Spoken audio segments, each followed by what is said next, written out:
ऊपर कुछ टिप्पणियां लिखी होती है, कुछ चेतावनियां लिखी होती है, इंस्ट्रक्शंस। क्या इंस्ट्रक्शंस लिखे होते हैं?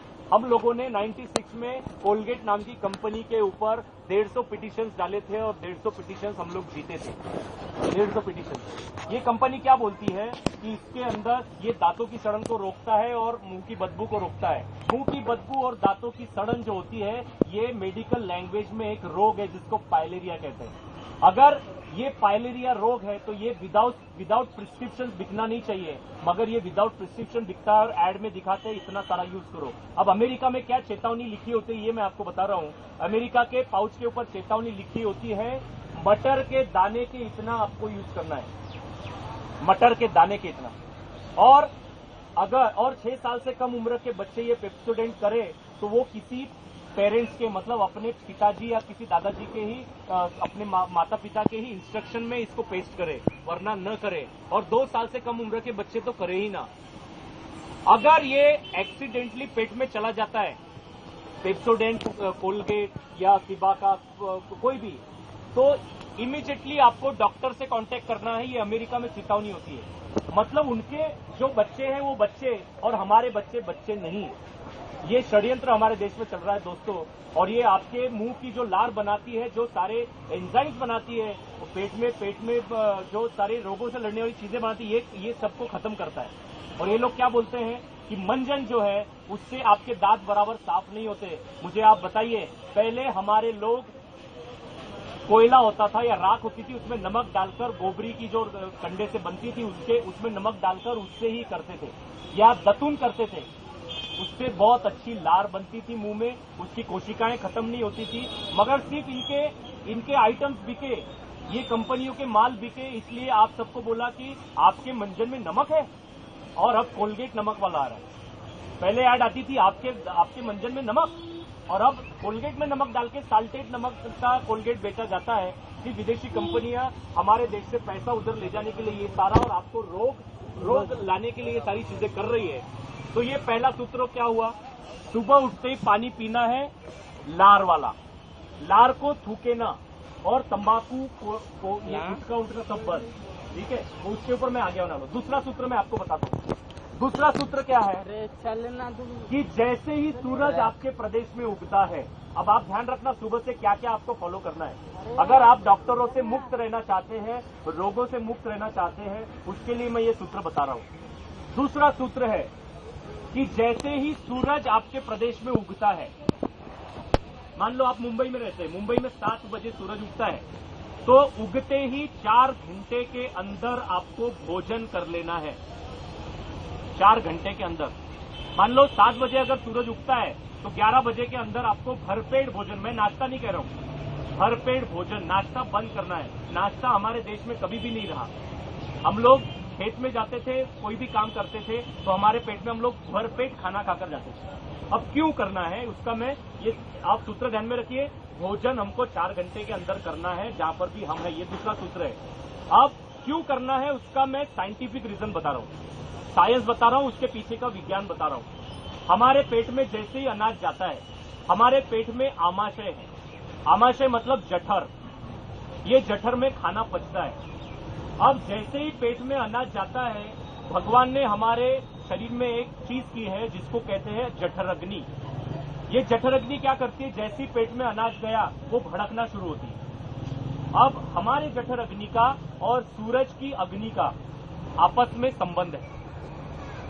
जैसे जैसे सूरज ऊपर बढ़ता है वैसे वैसे जठर अग्नि भी बढ़ती है। मान लो अब भोजन करना इंपॉर्टेंट नहीं है, भोजन को पचाना ज्यादा इंपॉर्टेंट है। ये वाघभट्ट जी कहते हैं, जिन्होंने 7000 सूत्र लिख के गए हैं। अब इसकी हमारे पास में सीडीज है, हम लोगों ने सीडीज बनाई है, बुक्स बनाई है और बहुत मटेरियल बनाया है। 10 रुपए की सीडी आती है ब्लैंक, और उसके ऊपर 1 रुपए का कवर आता है। रिकॉर्डिंग का खर्चा 1 रुपया होता है। 12 रुपए में ये सीरीज मेरे पास अवेलेबल, ये सारे सूत्र उसमें है।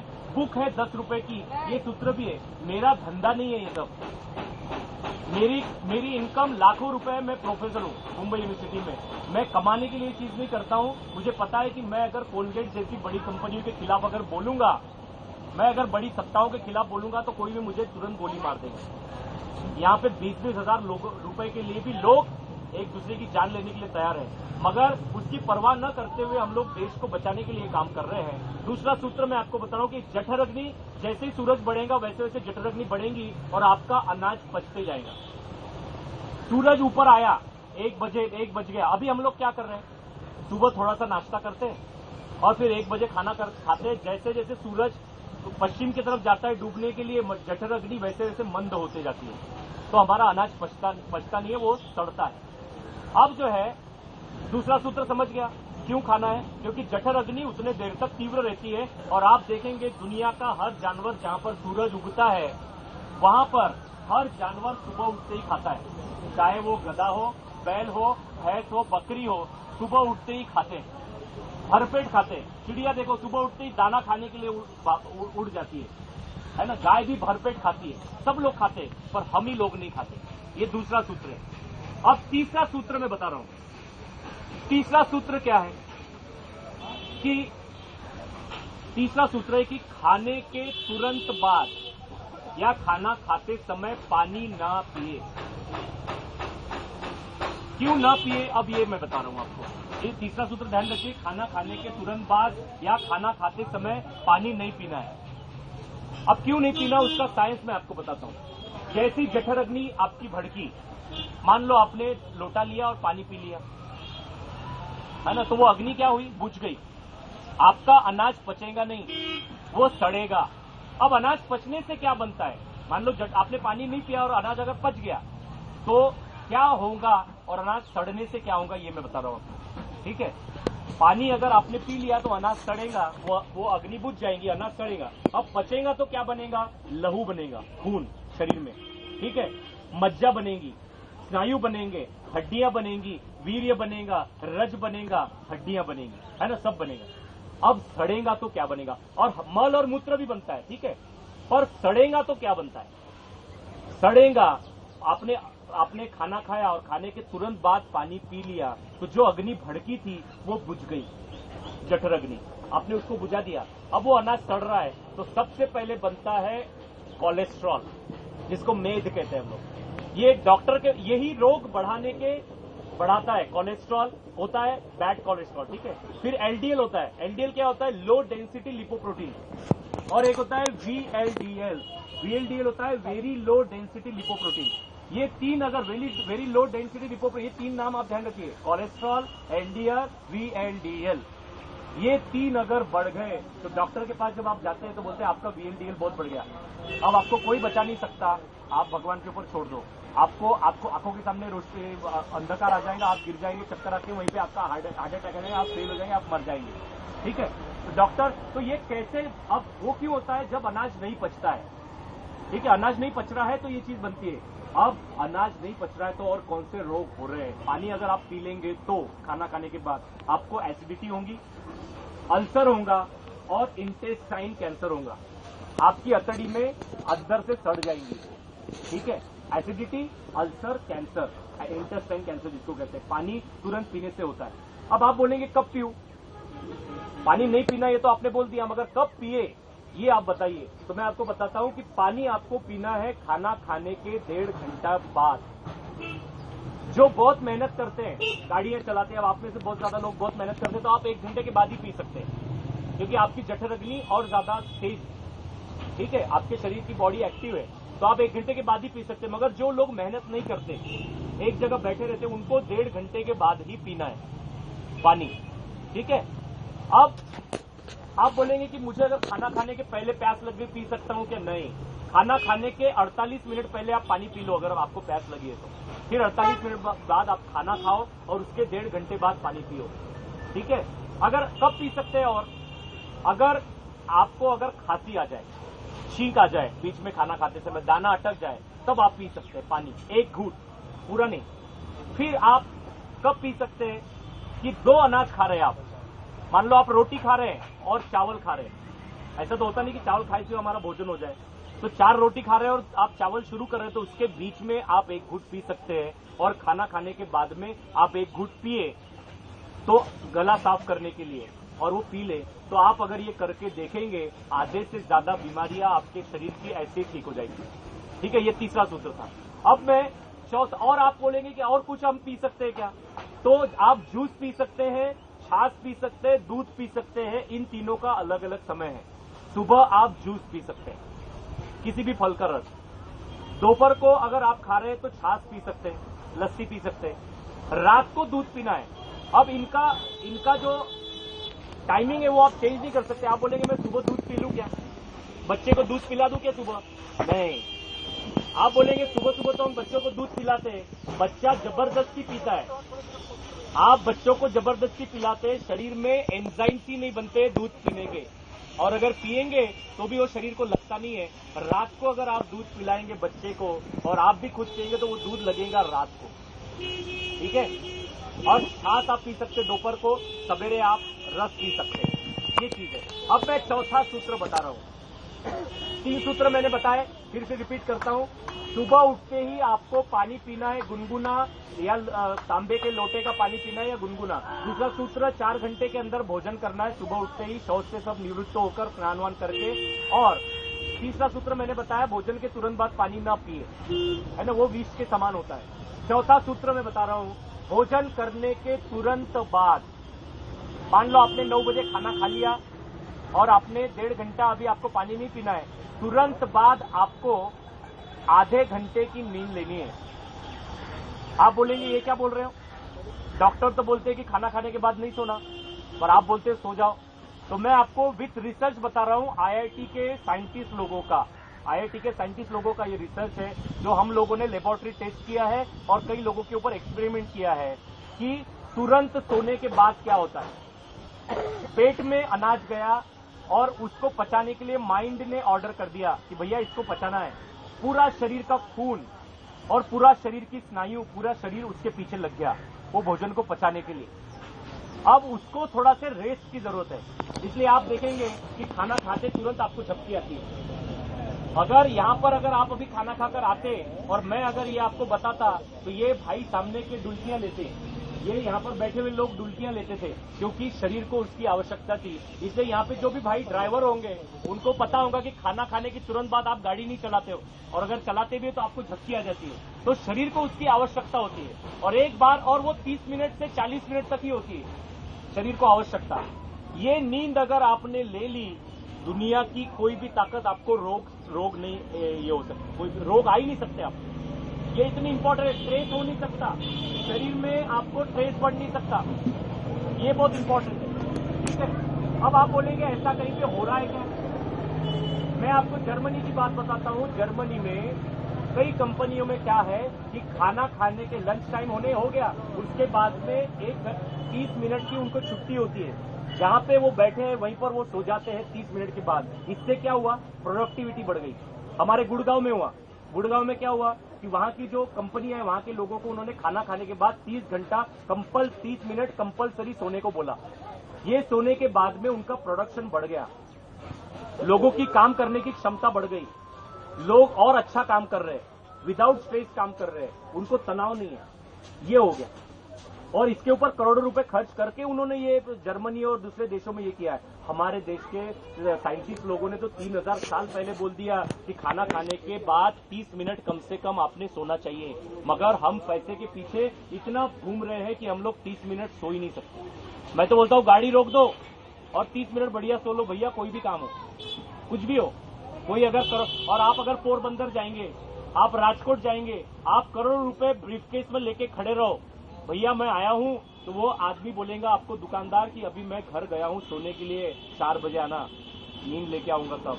मतलब उनको वो परम शिष्य है इन सब सूत्रों के। ये चौथा सूत्र मैंने आपको बताया। अब 5वां सूत्र मैं आपको बता रहा हूं कि जब भी आप पानी पिएंगे, पानी आपको घूट घूट करके पीना है। घूट घूट मतलब आपने बोतल ली और ऐसे गटगट पी लिया, वैसा नहीं, ठीक है।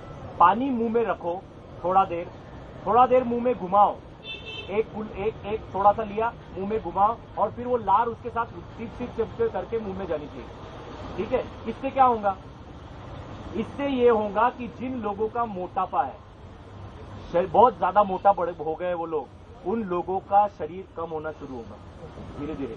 अब आप बोलेंगे भैया हम तो बहुत दुबले पतले हैं, तो आप जहां पर है वहीं पर होंगे, आपको कोई रोग नहीं होंगे। मगर जिनको जिनका वजन बहुत बढ़ गया है, जिनका मेद बहुत बढ़ गया है, जिनके बहुत ज्यादा ऐसे त्वचा बढ़ गई है और ये सब बढ़ रहा है, तो वेट बढ़ रहा है, वजन बढ़ रहा है, तो ये सिप सिप करके पीने से ही वजन कम होना शुरू हो जाता है। ठीक है, ये आप कर लो। 5वां सूत्र मैंने बताया।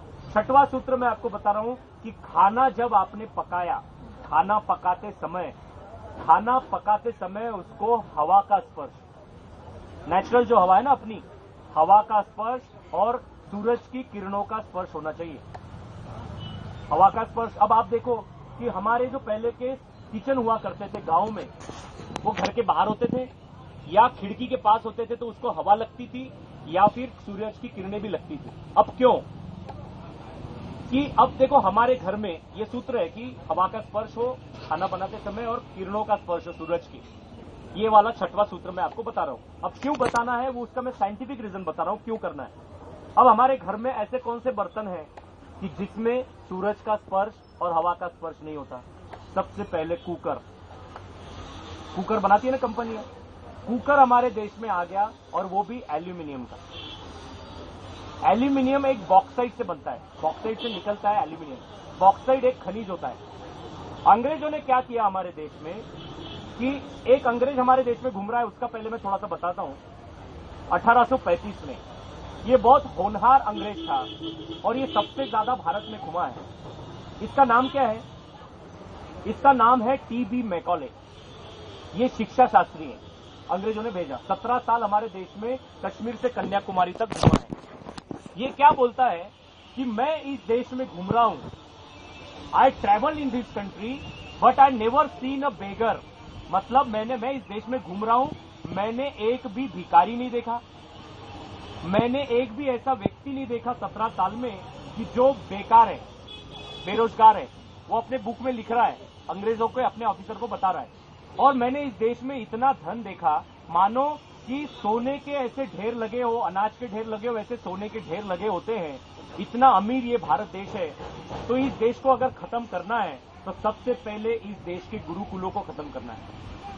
तो अंग्रेजों ने कुछ ऐसे चीजें की हमारे देश में। तो उन्होंने कहा कि भैया बॉक्साइड है ना, बॉक्साइड में से एल्यूमिनियम निकलता है, ये एल्यूमिनियम के बर्तन इनको दो। तो उन्होंने क्या किया, इसका एक्सपेरिमेंट किया, प्रयोग किए। कहां पर किए? जेलों में। उस वक्त जब टी.बी. मैकॉले बोल रहा है कि कोई भी गरीब नहीं है, कोई बेरोजगार नहीं है और कोई भिखारी नहीं है, तो मुझे कोई चोरी नहीं करता। अब मुझे बताइए कि कोई बेकार नहीं है, बेरोजगार नहीं, तो चोरी क्यों करेगा? तो चोरी नहीं हो रही इस देश में। जैसे मान लो कि शनि शिंगणापुर है, शनि शिंगणापुर में कोई ताला नहीं लगाता।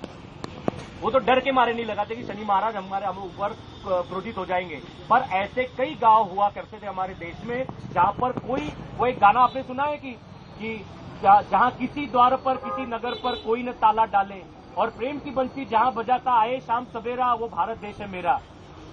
तो जहां कोई भी ताला नहीं लगाता था वो हमारा देश होता था, क्योंकि चोरी कोई नहीं हुआ करते थे, क्योंकि बेरोजगार नहीं थे, क्योंकि बेकार नहीं थे, इतना धन हुआ करता था, लोग मेहनती थे, है ना।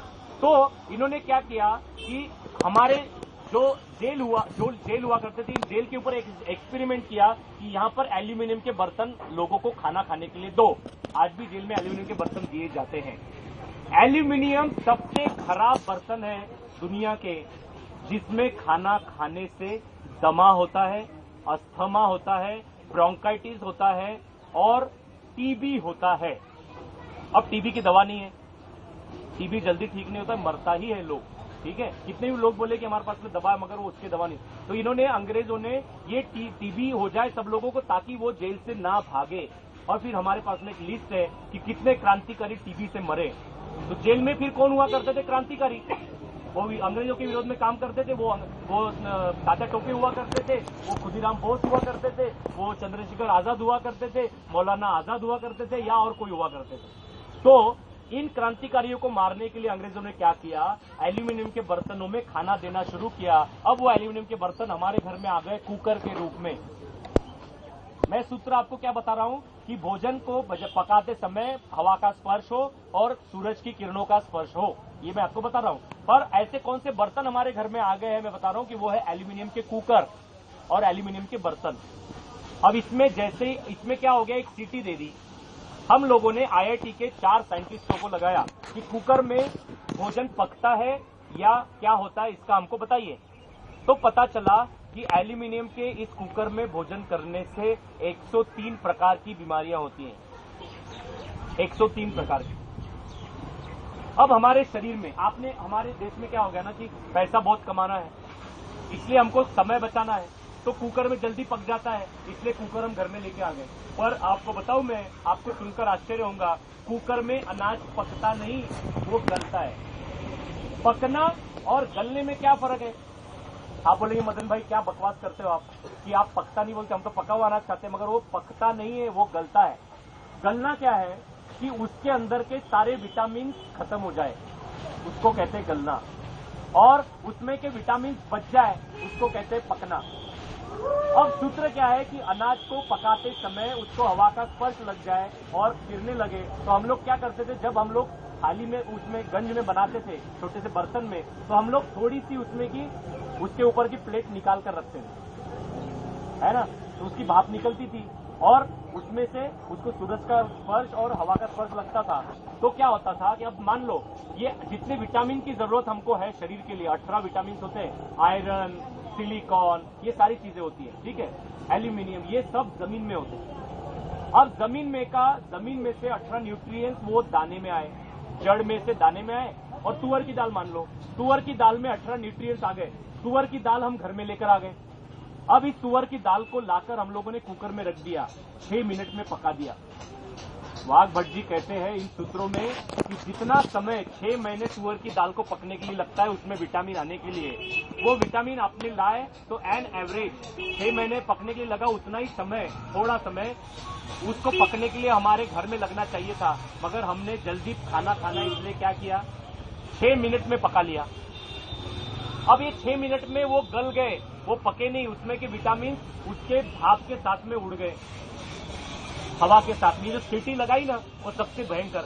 आप बोलेंगे कि मदन भाई आप इतने बड़े बड़े कुकर के कंपनियों के विरोध में बोलते हो, हम बोलते हैं ये कुकर कंपनियां हमको कभी भी टपका सकती है, मगर आप सबको बचाने के लिए मैं कहता हूं कि ये सारी चीज अगर आपने अपने जीवन से निकाल दी तो आपको कोई भी बीमारी नहीं होगी। फिर आप बोलेंगे कि मेरा बच्चे का दिमाग नहीं चलता, तो क्यों नहीं चलेगा?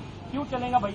आपने उसको विटामिन सी नहीं दिए, उसके अनाज में से जो विटामिन हमको मिले थे वो सब खत्म हो गए। तो ये छठवां सूत्र आप ध्यान रखिए कि फिर बोलेंगे आप कौन से बर्तन में आप पकाए, तो पीतल के बर्तन, पीतल के जो हम पीले होते थे ना, वो हमने हमारे घर से निकाल दिए, क्योंकि अंग्रेजों ने हमारे दिमाग में डाला सफेद चीज मतलब बहुत अच्छी, पीली चीज मतलब, काली चीज मतलब बहुत खराब, है ना। अंग्रेज बोलते थे कि काले लोग बहुत बेकार, सफेद लोग बहुत अच्छे, है ना। तो हम लोगों ने क्या किया, हमारे घर से उबटन निकाल दिया। हम लोग उपटन से नहाते थे, मतलब चने का आटा होता था ना, उसमें थोड़ी सी मुल्तानी मिट्टी, चने का आटा, उसमें केसर और दूध डालकर, हमारे देश में एक कहावत चलती है, दूधो नहाओ पूतो फलो, आशीर्वाद देते बुजुर्ग लोग, मतलब दूध से नहाओ और अपना आप पूतो फलो, मतलब आप और अच्छे हो जाएंगे आप लोग। मगर उस कहावत को हम लोगों ने इतना आसान कर दिया, अब हम लोग क्या करते हैं, गोरेपन की क्रीम है, हम लोग बोलते हैं लक्स से नहाएंगे तो ये हो जाएगा। ये सफेद चीज जो डाल दी नहीं, अंग्रेजों ने डाली। हमारे देश में कभी भी हम लोग साबुन से नहीं नहाते थे, हम लोग कभी भी, हम शिकाकाई से बाल धोते थे, रीठा से नहाते थे, हम मुल्तानी मिट्टी से नहाते थे, मिट्टी से नहाते थे, मगर हम उससे क्या होता था कि इससे हमारे पूरा शरीर साफ होता था। मगर अंग्रेजों ने क्या किया, गोरापन मतलब बहुत अच्छा, इसलिए कालापन बहुत बेकार, इसलिए उन लोगों ने क्या कर दिया, हमारे देश में डाल दिए फेयर एंड लवली। अब फेयर एंड लवली को हम लोगों ने चेक किया क्या क्या इंग्रेडिएंट्स है, तो पता चला कि इसमें सुअर की चर्बी होती है, पिग टैरो कहते हैं उसको, सुअर की चर्बी। वो लोग सुअर खाते हैं और वहां पे सुअर के फार्म होते हैं, बड़े बड़े सुअर को पालते हैं, उसका मांस खाते हैं। इस सुअर की चर्बी मिलाकर ये इसमें डालते हैं फेयर एंड लवली और ऐसी सब क्रीमों में, और वो ही हम लोग लगाते हैं। अब छठवां सूत्र आपके समझ में आ गया। अब कौन से बर्तन मैंने आपको बताया, पीतल के बर्तन, कांसे के बर्तन या तांबे के बर्तन।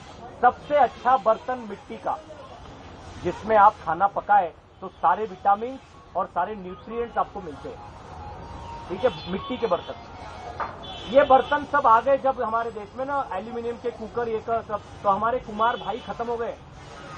कुम्हार लोग इतने बड़े साइंटिस्ट हमारे देश में थे जिन्होंने उसमें पकाकर हम लोगों को बहुत अच्छा खाना दिया है। मगर आज हम मिट्टी के बर्तनों में खाना नहीं, मेरे घर में, मैं प्रोफेसर होते हुए भी मेरे घर में फ्रीज नहीं है, मेरे घर में मिट्टी का फ्रीज है, मिट्टी का फ्रीज। हम लोग मिट्टी का फ्रीज बुलाया है, हम लोगों ने खोज की है, मिट्टी का फ्रीज हम लोगों ने बनाया है। 7 दिन तक आप उसके अंदर जो सब्जी रखते हैं वो वैसी की वैसी रहती है। ये फ्रीज बनाया गया था हमारे देश को खत्म करने के लिए, क्योंकि आपको जब भी आप फ्रीज में अभी क्या रखते हैं, ठंडी बोतल, Coca Cola, Pepsi Coca Cola, और वो ठंडा पानी जब आप पीते हैं, अब मैं वो सूत्र पे आ रहा हूं, ठीक है।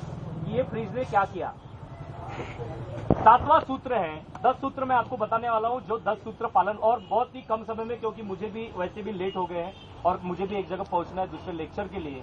तो अभी 6वें सूत्र मैंने आपको बताया कि भोजन के बाद में आपको तुरंत उसको हवा और स्पर्श लगना चाहिए। 7वां सूत्र मैं आपको बता रहा हूं कि पानी जो आपको पीना, पानी जो है आपको तो सिप करके पीना है और 1.5 घंटे के बाद पीना है, मगर ठंडी कोई भी चीज खाना खाने के तुरंत बाद या कभी भी न खाए।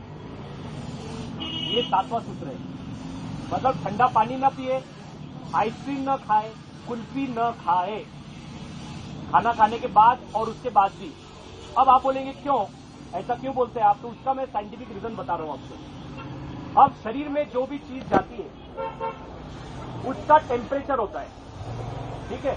अब ठंडी चीज का टेम्परेचर कितना होता है, ठंडे पानी का टेम्परेचर होता है 5 सेल्सियस, आइसक्रीम का टेम्परेचर होता है 0, तभी वो बर्फ बनता है, 0 टेम्परेचर होगा तो ही। अब बॉडी का टेम्परेचर कितना है, 37, 37 या 36। अब ये जैसे ही आइसक्रीम या कुल्फी और ठंडा पानी पेट में गया तो शरीर बोलता है इसको अपने टेम्परेचर में लाओ, मतलब 37 टेम्परेचर तक उसको लाना है खींचते खींचते।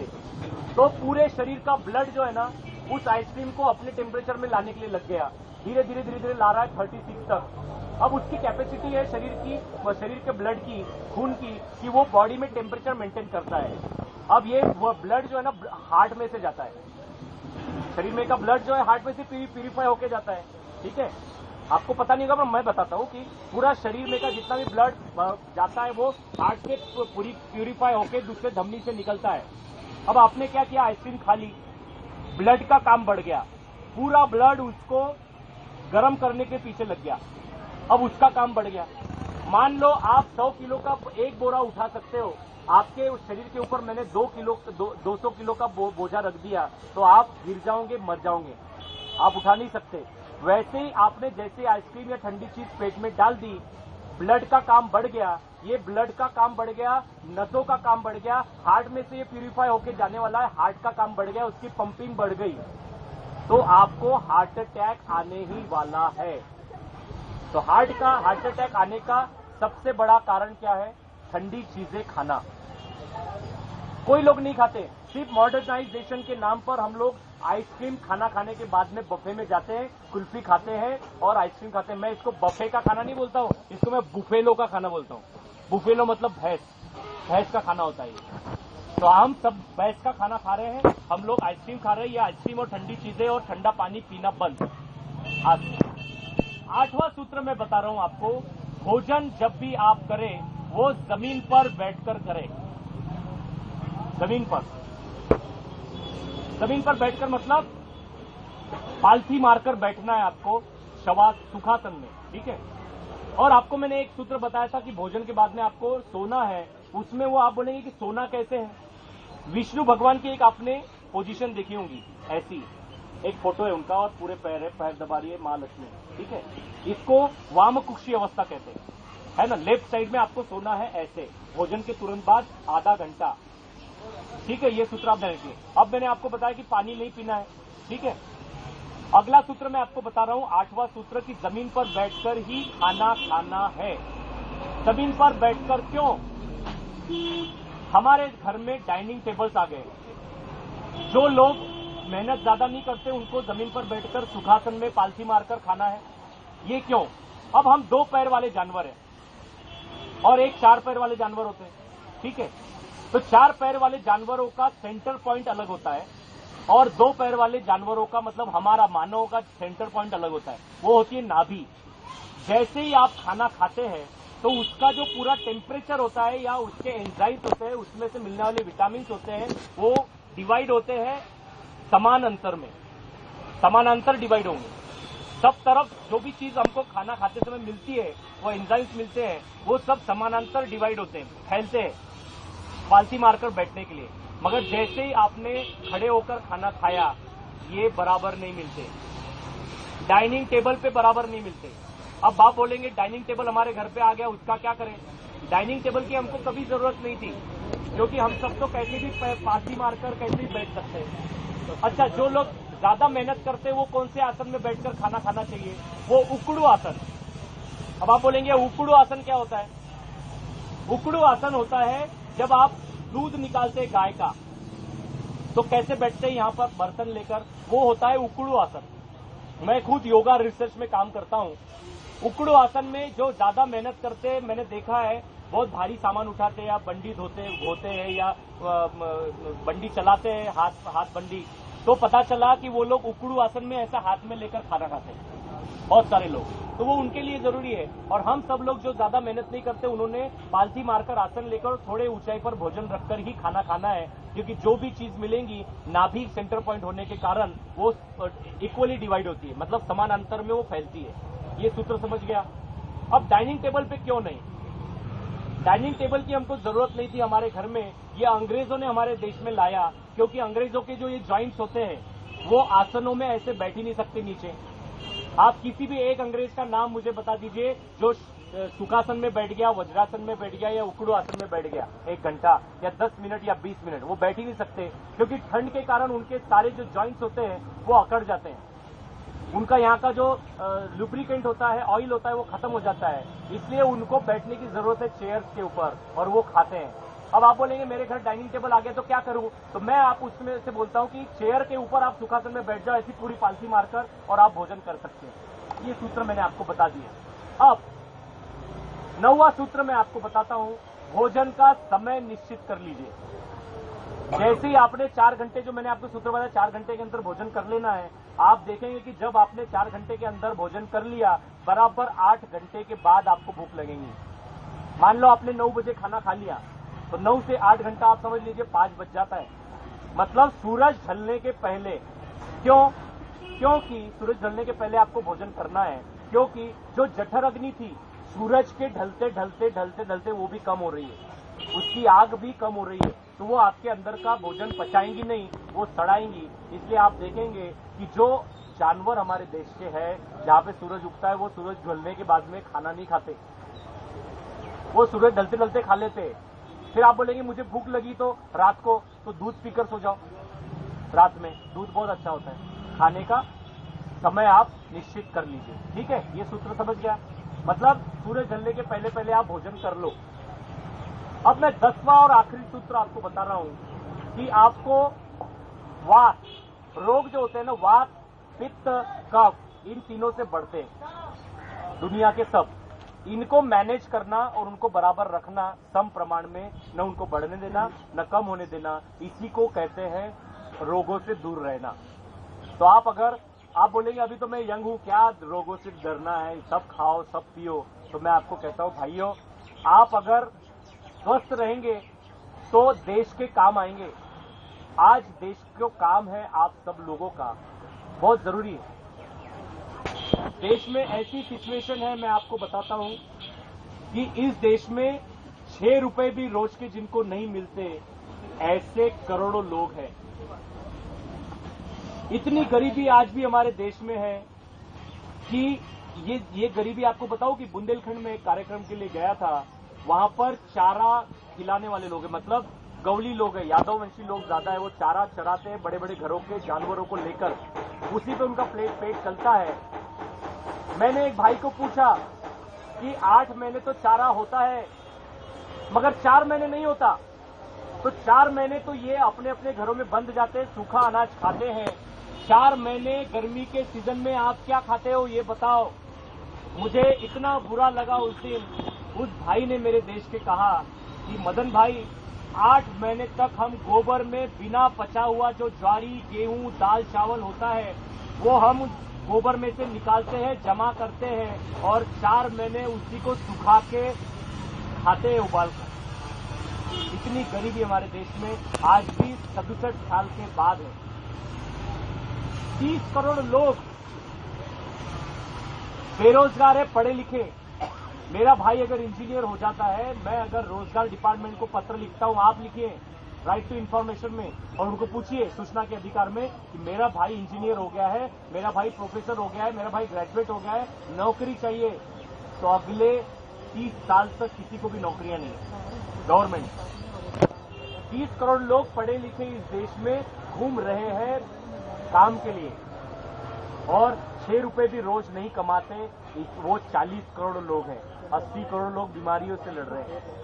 अब आखिरी सूत्र मैं आपको बता रहा हूं कि तेल जो भी यूज करे, तेल आप खाते हैं ना सब लोग, इन सबको ये करने के लिए, इन रोगों को ठीक करने के लिए डालडा मत खाइए, ठीक है? इस डालडा मत खाइए, डबल रिफाइंड तेल मत खाइए, ट्रिपल रिफाइंड तेल मत खाइए, रिफाइंड, डबल रिफाइंड, 4 नाम याद रखिए आप। डालडा, रिफाइंड तेल, डबल रिफाइंड, ट्रिपल रिफाइंड, ये अगर आप बंद कर देंगे तो आप आधे से ज्यादा रोगों से दूर हो जाएंगे। आप बोलेंगे क्या हो रहा है? डालडे से कोलेस्ट्रॉल बढ़ रहा है, डबल रिफाइंड तेल से एलडीएल बढ़ रहा है, वीएलडीएल बढ़ रहा है, डबल रिफाइंड, ट्रिपल रिफाइंड से। आप बोलेंगे क्या खाए? अब मैं यहां से आपको रोगों की थोड़ी सी चिकित्सा बता रहा हूं जो आपके घर में है। अब सूत्र खत्म हो गए, 10 सूत्र आपके समझ में आ गए। जिसके समझ में नहीं आए, मैं आपको 5-10 मिनट देने वाला हूं प्रश्नोत्तरों के लिए, कि आप मुझसे प्रश्न पूछ सकते हैं, आपको अगर कोई रोग हो, आपको कोई तकलीफ हो, उसके लिए। अब मैं यहां से रोगों की शुरुआत कर रहा हूं।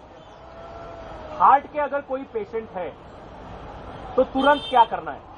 एक दवा है जो मेरे पास में, जो 10 रुपए की बुक है और एक सीडी है। मैं आज आपको शॉर्ट में बताया है, मगर ये 12 रुपए की सीडी में आपके पास में सब है, आपको डिटेल में मिल जाएगा, ठीक है? वो आप यहां से ले लीजिए। भाई के पास मैं रखे जा रहा हूं, अपने भाई जी, आपका नाम क्या? पदम सिंह। पदम सिंह के पास में रख के जा रहा हूं। ये सीडी तो मेरे पास में भी है, जब तक मैं यहाँ हूं आप मुझसे सीडी और बुक ले लीजिए। सिर्फ 22 रुपए आपको उसका खर्चा आएगा, आप ले सकते हैं। कि अब क्या है कि हार्ट का अगर कोई पेशेंट है, हार्ट के क्या नुकसान है, क्या हार्ट का पेशेंट का कैसा पता चलेगा, ये मैं बताता हूं आपको। कमर, ये कंधा और यहां पे पूरा दुखना शुरू हो जाएगा, और आपको पसीना आना शुरू हो जाएगा बिना ठंडी के। ये उसके सिम्टम्स है। हार्ट में दर्द होना शुरू हो जाएगा। औरतों में ये सिम्टम्स दिखाई नहीं देते, और औरतों में दर्द नहीं होता हार्ट में। औरतों को कंधा दुखना शुरू नहीं होता, ठीक है? उनको सिर्फ बैक में दर्द होता है, बैक, और राइट साइड में यहां पर दर्द होता है, यहां पर दर्द होता है, ठीक है? तो ये औरतों में सिम्टम्स होते हैं। उनको पसीना नहीं आता, ये हम सब में आता है। आप बोलेंगे बहुत पसीना आ रहा है, बिना किसी इसके आपकी सांस फूल गई और दम आ रहा है, तो ये हार्ट के सिम्टम्स है। अब आपको क्या करना है? और मान लो कि किसी को अगर हार्ट में बहुत दर्द हो रहा है और उसको ये हो रहा है, तो मैं आपको एक दवा का नाम बताऊं जिसका नाम है एकोनाइट, ACONITE, एकोनाइट 200। ये 5 ml की दवा मिलती है 10 रुपए में, होम्योपैथी की दुकान में। आप जाइए, आप 100 लोगों की जिंदगी बचा सकते हैं। हार्ट अटैक आना रुक जाएगा एकोनाइट से। फिर आपको क्या करना है? अब यहां से मैं आपको बताता हूं क्या क्या करना है। सबसे पहले हार्ट के पेशेंट का तेल बदल दीजिए आप। अब आप बोलेंगे कौन सा तेल? तो फिल्टर तेल बंद, मतलब रिफाइंड तेल बंद, डबल रिफाइंड बंद, ट्रिपल रिफाइंड बंद, डालडा बंद। फिल्टर तेल आपको लेना है। फिल्टर तेल मतलब खानी से, जब खानी में जो तेल बनता है, खानी का तेल। अब आप बोलेंगे ये डबल रिफाइंड कैसे पता करेंगे, रिफाइंड तेल कैसे पता करेंगे? तो उसके डब्बे के ऊपर लिखा होता है तेल में, refined, double refined, triple refined. आप बोलेंगे इसमें और फिल्टर में क्या फर्क है? तो मैं आपको बता दूं कि जब ये तेल बनता है तो तेल बनते ही उसमें जो चिकनाहट होती है, ये चिकनाहट हार्ट के लिए बहुत अच्छी होती है।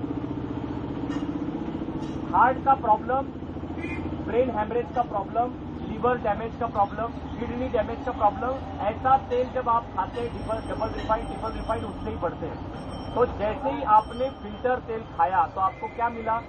चिकनाहट मिली। तो हार्ट जो है ना, उसको हार्ट अटैक नहीं आता जो ओरिजिनल तेल खाते हैं, ठीक है? अब आप बोलेंगे कि डबल रिफाइंड में और फिल्टर में क्या फर्क है? तो रिफाइंड में क्या होता है कि इसमें की जो स्मेल होती है, उसका जो स्मेल होता है तेल में का वो निकाल देते हैं और उसमें की चिकनाट निकाल देते हैं, वो होता है रिफाइंड। ठीक है, तो ये बंद करना है आपको, ओरिजिनल तेल खाना है। नमक बंद करना है, जो आयोडीन वाला नमक आप खाते हैं वो नमक आपको हृदय रोगियों को, हार्ट पेशेंट को नहीं देना। ठीक है, नमक कौन सा देना है? सेंधा नमक, जो लाहौरी नमक हम लोग उपवास के लिए यूज करते थे, उसका पाउडर बना के वो खाना शुरू करो, उसका हार्ट ठीक हो जाएगा। ठीक है, और अब मैं आपको बताता हूं डायबिटीज। यहाँ पे कितने लोगों को डायबिटीज है? मधुमेह आपको है, बहुत लोगों को है। अब डायबिटीज में आपको बताता हूं, जिन लोगों को डायबिटीज है वो सब हार्ट की जितनी बीमारियों का है वो क्या कर सकते हैं? आपके घर में मेथी दाना है, ठीक है, इस मेथी दाने को 1 गिलास गर्म पानी में रात को डाल के रख दो, सुबह खाली पेट उसको सिप करके पियो, और वो जो मेथी दाने बच गए उसको चबा लो। 3 महीने के अंदर आपका डायबिटीज कम हो जाएगा, मधुमेह कम हो जाएगा। और जामुन की गुठलियां, जामुन आपने खा लिए, जामुन की गुठलियां आपको लेना है, पाउडर बनाना है, और ये जो नीम की जो गुठलियां होती है जिसको निम्बोली कहते हैं, ये निम्बोली उसमें मिक्स कर दो। करेले के जो बीज होते हैं उसका पाउडर बना के इसमें मिक्स करके 1 चम्मच ये वाला पाउडर तीनों का मिलाया हुआ एक गर्म पानी में ले लो। रोज अगर लेंगे तो आपका मधुमेह, डायबिटीज तुरंत ठीक हो जाएगा। ठीक है, अब मैं तीसरी बीमारी के ऊपर आ रहा हूं, अर्थराइटिस। जिनके घुटने दुखते हैं, कंबर दुखती है, कंधा दुखता है, बैकबोन दुखते हैं, ये दुखता है, ये दुखते हैं, और ये आपके घर में घुटने के दर्द वाले मरीज होंगे, उनके लिए मैं आपको बताता हूं बहुत अच्छा इलाज। ये जो मेथी के दाने हैं ये करना ही है। ठीक है, दूसरा इलाज बताता हूं, चूना। जो आप तंबाकू में खाते हैं, तंबाकू छोड़ देना है, मगर ये जो चूना है, ये चूना रोज गेहूं के आकार का आप अगर पानी में घोलकर, दाल में, सब्जी में, किसी भी जूस में घोलकर, मतलब चाय छोड़कर और दूध छोड़कर किसी में भी घोलकर अगर आप पिएंगे तो आपका अर्थराइटिस, घुटने दुखना, बैकबोन ये होना, कुछ सब खत्म हो जाएंगे। ठीक है, एक गेहूं के आकार का चूना मिलाना है और आपको पीना है, आपके घुटने का दर्द, अर्थराइटिस ठीक हो जाएगा। फिर भी अगर ठीक नहीं होता है, आपके घर में मरीज ऐसा है कि उसके घुटने बदलने के लिए डॉक्टर ने बोला है, तो आपको क्या करना है कि एक झाड़ आता है, उस झाड़ को क्या कहते हैं हम लोग? पारिजात। पारिजात के फूल आते हैं, इसी को हार श्रृंगार का पौधा कहते हैं, हार श्रृंगार।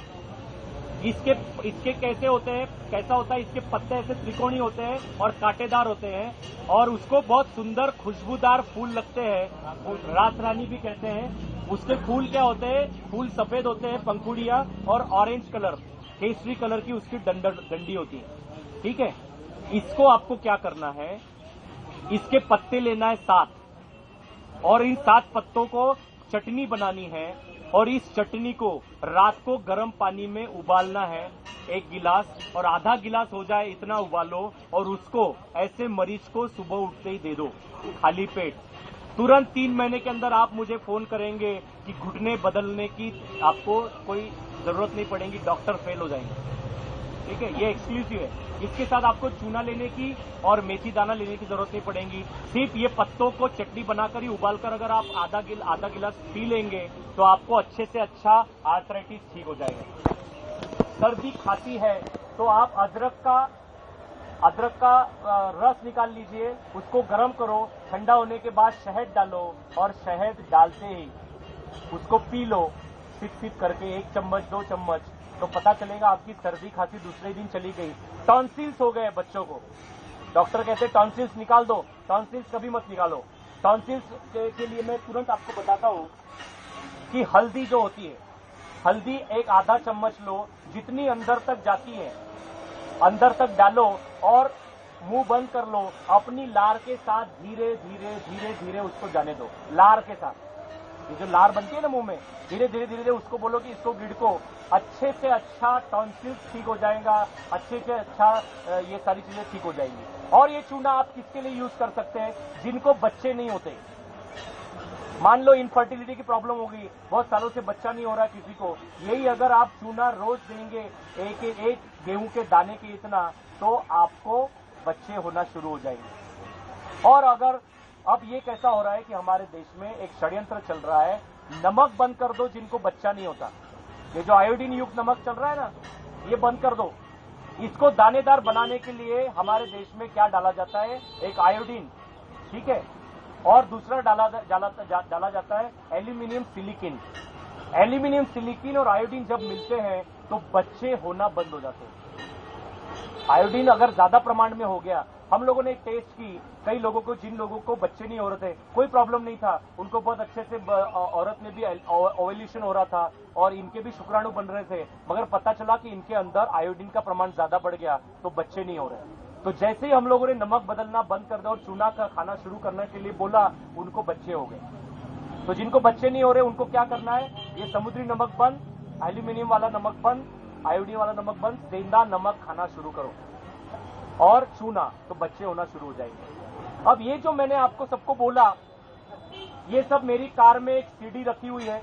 मेरे पास समय कम होने के कारण मैं बहुत सारे इलाज आपको बता नहीं सकता। 12 रुपए की वो सीडी है, 10 रुपए की बुक है, ले आओ और वो आप ले सकते हैं। आप एक संस्था को मदद कर रहे हैं और आप